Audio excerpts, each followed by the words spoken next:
but this is in auto, white balance. Davide, you're cycling around the world. Why do you review cameras? Well, I need a camera to document my journey, and I've been using the GoPro 7 since I was in Rwanda. I think it was 2019, very bad at dates. But unfortunately, it's end of life. It starts to becoming unusable and I need to replace it. There are two cameras that are currently on the market that they compete for the throne of action cam. The GoPro 12 that was released in September and the DJI Action 4 that was released in August. Unfortunately, when I look at the reviews online on YouTube, I cannot come to a conclusion because I think some of the reviewers are biased towards one manufacturer or the other. They are either sponsored by one or they are either sponsored by the other, or they receive the free products from one or the other. I don't get any free products from any of the companies. I am not sponsored by any of the companies. I have to buy them with my own money, so I want to buy the best for my case, which is cycling around the world. One thing that I want to mention is that after the GoPro 12 was released, so this was in the middle of September, DJI came out with a firmware update that makes the camera much different when you're cycling. As for certain activities, but especially for cycling, they fixed loads of jittering and loads of wobbling and loads of image artifacts that you see on the first reviews of the DJI Action 4 for certain activities, including and especially cycling. So I decided, I do my own test and then I decide which one to keep and which one to return. Now, one mention first is about the attachment system. A lot of people will tell you that DJI has a better mount system because it has a magnetic mount that clips in. I'm not fully convinced about this. It is very practical, but I think after a while it will start to be a little wobbly. It's already a little wobbly. Now, if you really want this, you don't have to buy the DJI Action 4 only because of this mount. Because Ulanzi, it's a third-party company, made a replacement fit for the GoPro 12 that gives the GoPro 12 the same mount system of the DJI Action 4. For my test, I got a bracket where I can fit both cameras at the same time and fit them on the chest mount that I've been using for the last few years.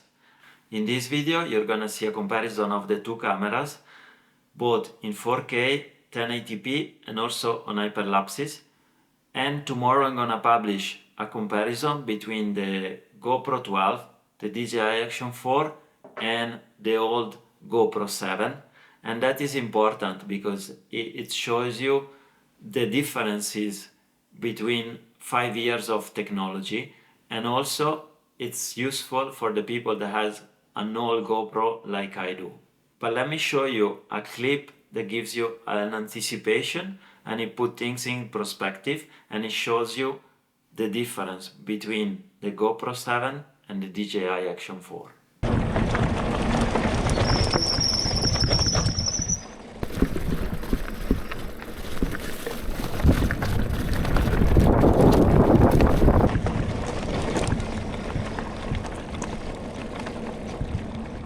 Another day, another testing. Today with EV compensation, minus 0.5 on the GoPro as usual, and 0 on the DJI Action 4. Let's see if it makes any difference. Now let's compare the GoPro 12 and the DJI Action 4. I know the GoPro, so the best setting on GoPro is to set the EV compensation on minus 0.5, and I wasn't sure what was the best result on the DJI Action 4, but I think actually after doing a few days of test, EV compensation 0 is best on the DJI Action 4, but I will show you also some footage at minus 0.3 and minus 0.7 on the DJI Action 4.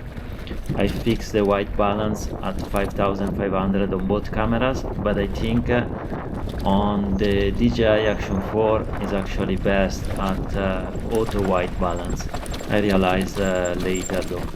As you've seen, there is sometimes a little bit of jittering either on the DJI Action 4 or in the GoPro 12. They both have times where they fell apart with the stabilization.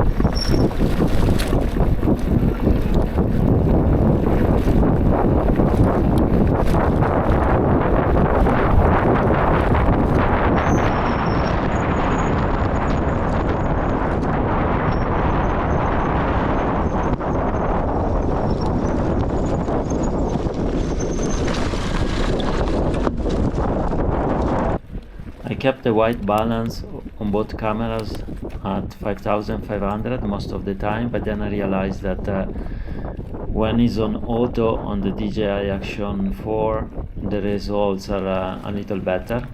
As you can see in this case, both cameras are in auto, normal color profile, natural, wide field of view, 4K 16:9, and the results are very similar.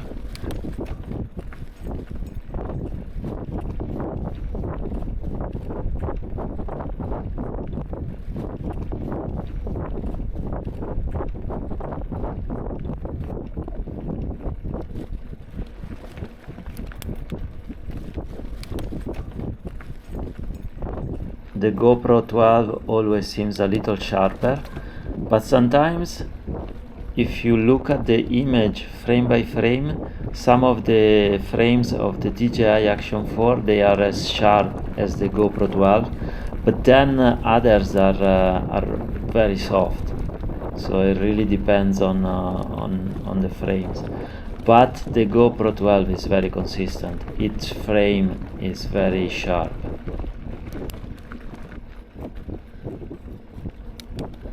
Here, for example, you can see that the sky is better exposed, in my opinion, on the DJI Action 4.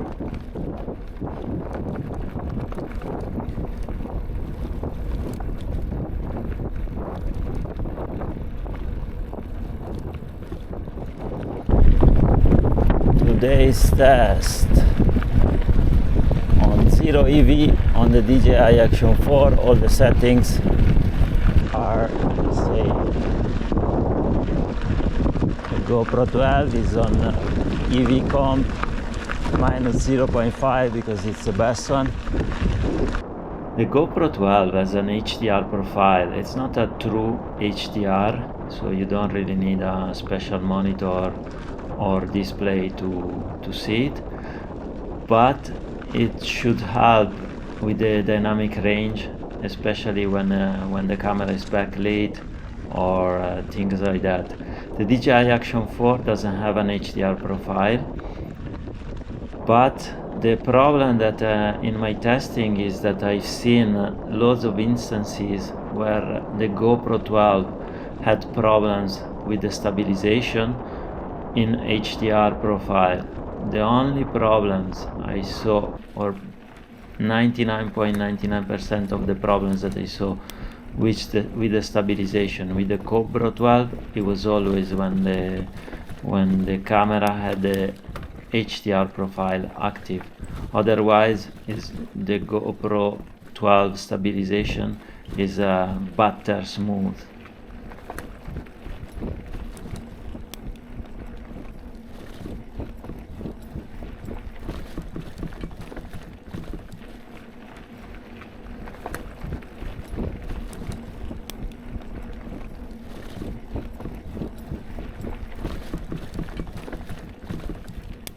This is a 1080p comparison between the two cameras. 5500 white balance, normal sharpness, minus 0.5 EV on the GoPro 12, 0 on the DJI Action 4.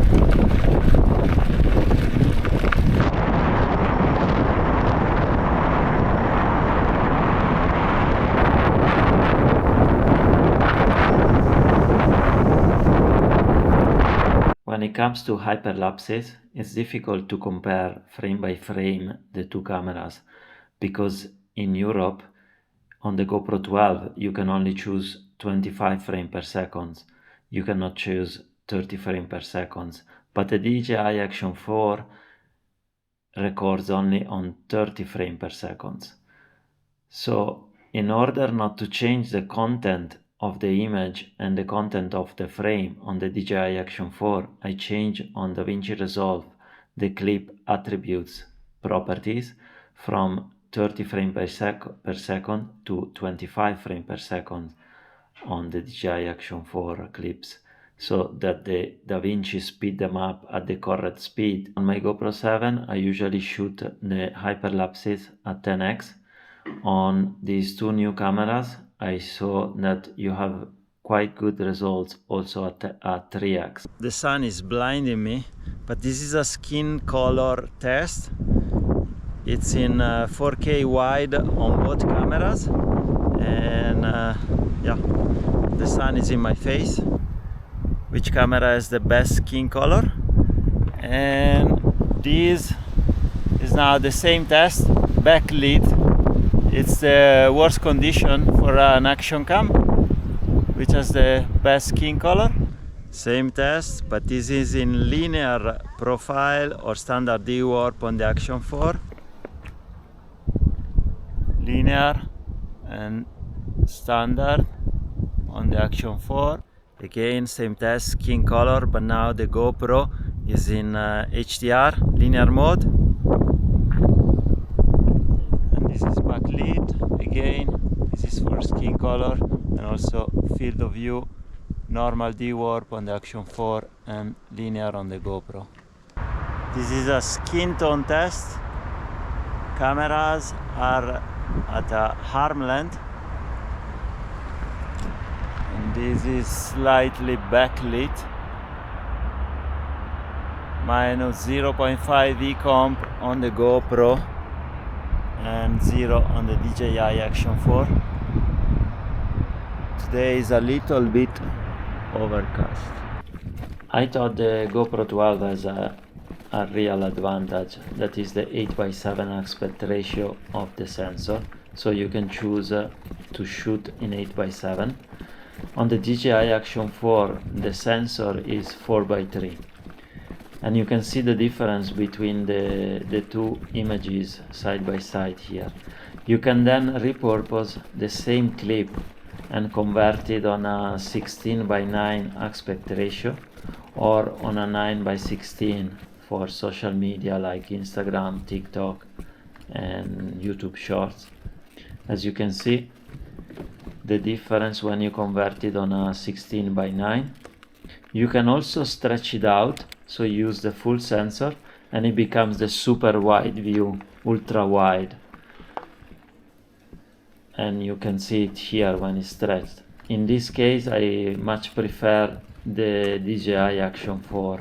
I think it's a better super wide, ultra wide. And when it comes to 9:16, yes, the GoPro 12, as you can see here, it's a little wider, but the 4:3 of the DJI Action 4 is very usable also on a 9:16.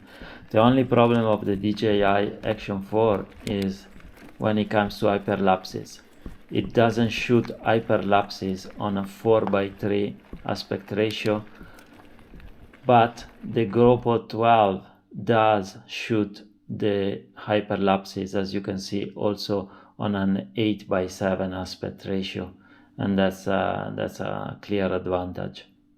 So at the end of the day, which one is better, the GoPro 12 or the DJI Action 4? Which one am I going to return?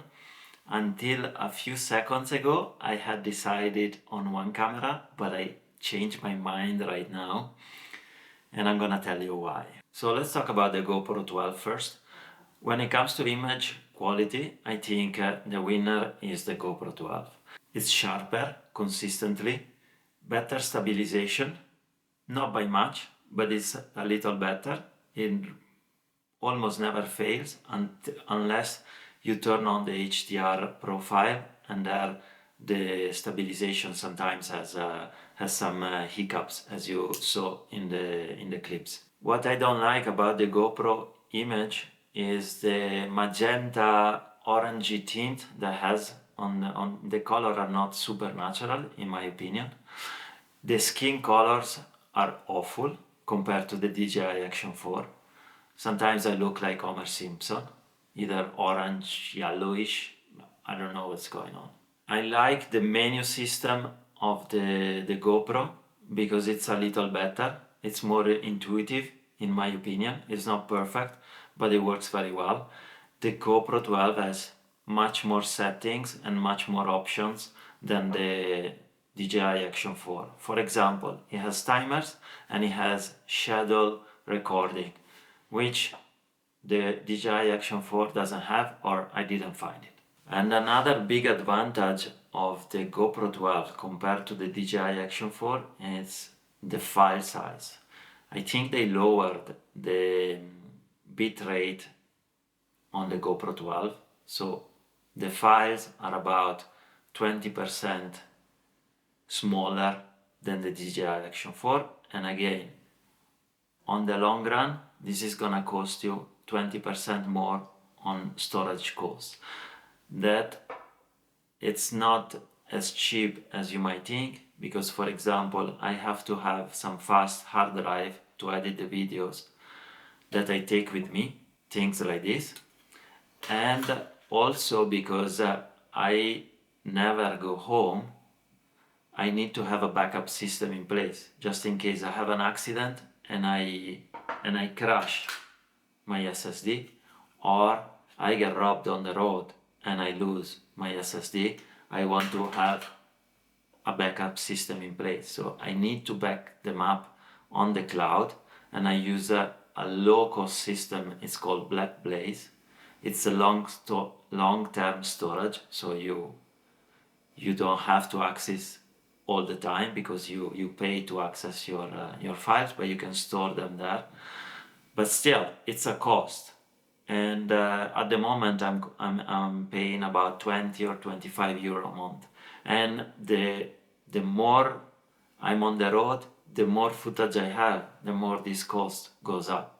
On the other hand, the DJI Action 4 has better skin tones, more true to life colors, and generally it exposes the sky better, and it's more realistic in my opinion. Most time it has more details in the dark areas, in the shadows, if you set the EV compensation at 0. When it comes to stabilization, it's almost as good as the GoPro, and it's a great improvement compared to my GoPro 7, even at 1080p, and it has also a better dynamic range than my GoPro 7. The DJI Action 4 is a little wider in the wide setting, and generally in all field of views it has a less distorted image. There's no that fisheye effect like in the GoPro. The lines appear straight instead of wobbly like in the GoPro, and most importantly it has, in my opinion, better audio. My main complaint about the DJI Action 4 is when there is a scene that has a lot of dark areas and a small area that with highlights, and it's very contrasty, and the highlights are almost always blown out. In these cases, the GoPro 12 delivers a much better quality image. I shoot on 1080p in HD because shooting in 4K is too expensive for what I do and for my budget. The storage cost will be like 4 times what they are currently now, so I cannot really afford it. If you use those cameras, both the GoPro 12 and the DJI Action 4 in 1080p in HD, you lose access to lots of settings. For example, on the GoPro 12 you cannot shoot on 8x7, and as well on the DJI Action 4 you cannot shoot on 4x3. So you lose some of the features, some of the settings anyway. Another advantage of the DJI Action 4 is that if you want to shoot in log, it has a real log profile, it's the log M. the log profile of the GoPro 12, it's not really a log profile, it's just a little less contrasty and desaturated image. When it comes to batteries, I know you've seen the test where they put the camera, they turn it on, and they both them shoot at 4K and they leave them on for like 50 minutes or an hour and see which one switch off faster or which one overheat. But that's not the way we use the cameras in the field. You turn it on for like a minute, 2 minutes, 3 minutes, you turn it off, you turn it on again, you do some videos, you do some hyperlapses. And so if I compare the battery life of the 4 or 5 days that I use them to do this test, when I come home, I turn them on and I use them more or less for the same amount of time. And sometimes the GoPro 12 has a couple of percentage more, sometimes the DJI Action 4 has a couple of percentage more. So they are very similar in battery life when it comes to real use. Now, the main difference is that the DJI Action 4, the batteries support fast charging. And you can charge them up to 80% in 50 minutes, and I think 40 minutes to be fully charged. The GoPro 12 takes a long time, at least double. It will take at least an hour and a half to charge the full battery. So that's a big difference when you stop somewhere and you have like 3 or 4 batteries to charge. So given all I said so far, I think you will know exactly which camera I'm gonna use. You think it's the GoPro 12 and you're wrong. I'm gonna keep the DJI Action 4. And there are 2 main reasons. One is the fast charging on the DJI Action 4 is very important for me because sometimes I stop somewhere for a little time. I don't want to be there like 3 hours in a cafe or in a shop to waiting for my batteries to charge. But with these, I can have batteries up to 80% in 15 minutes. It's a huge advantage. I'm gonna shoot in 1080p, so even if the file size is a little bit bigger, it's not gonna make a big impact on my cost at the moment because I'm not gonna shoot in 4K. The thing that I'm gonna miss most about the GoPro 12 choosing the DJI Action 4 is that the timers and the shadow recording of this camera. Maybe they will arrive on the DJI Action 4, I have no idea, but I know that DJI has the tendency to improve with firmware updates their product, and this is something that GoPro doesn't do. The GoPro 12 is exactly the same as the GoPro 11. They only change the software. It's a firmware update and they want you to buy a new camera. I really dislike GoPro as a company at the moment. Another important thing is that if I buy a new camera, I can buy into the new system. So I don't want to buy all the accessories, all the batteries and battery charges for the GoPro when I think the GoPro doesn't have any future. I prefer invest into batteries that I might change for a new DJI Action 4 and I have already the batteries. And I'm also used to the GoPro 7, and the DJI Action 4 is a dramatic improvement on my GoPro 7. And I also like the way it looks. It's a little bit more compact, it's a little bit more discreet, it's all black, and this one looks cheap. The battery door looks cheap, it's clunky, I don't really like it. And tomorrow I will also publish a comparison between the GoPro 7, the DJI Action 4 and the GoPro 12. That's it. I think this concludes my comprehensive comparison between the GoPro 12 and the DJI Action 4. Like, subscribe, all that crap, and I'll see you the next time. Ciao!